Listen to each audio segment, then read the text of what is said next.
Goldman Sachs just cut India's GDP forecast twice in 30 days and from 7% in February down to 5.3% today. So that's not a revision, that's a warning. So if you want to break down like this, follow and hit like. It takes only 2 seconds. Look, here's what's driving this. The Strait of Hormuz, the narrow passage that handles 20% of the world's oil, is effectively closed. India imports nearly 90% of the crude, right? So when that route goes, it sucks directly. Crude is up, rupee is down, inflation is up. Now Goldman now sees this rupee sliding all the way to 95 rupees.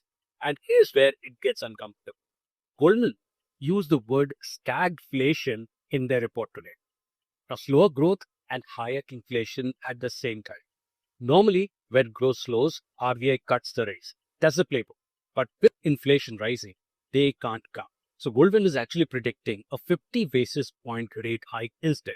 A rate hike during a slowdown. And that's the trap. What does that mean for your money?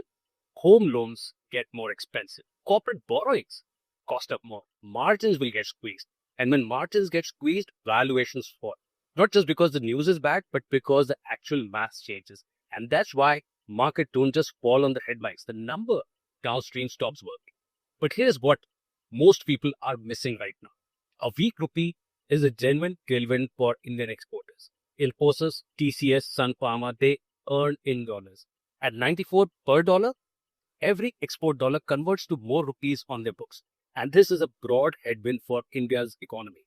But there's pockets within it where the maths actually gets better. So what do you actually do here? Think of it like this. If you're doing your SIP, keep it running. This is exactly the environment which is it built for.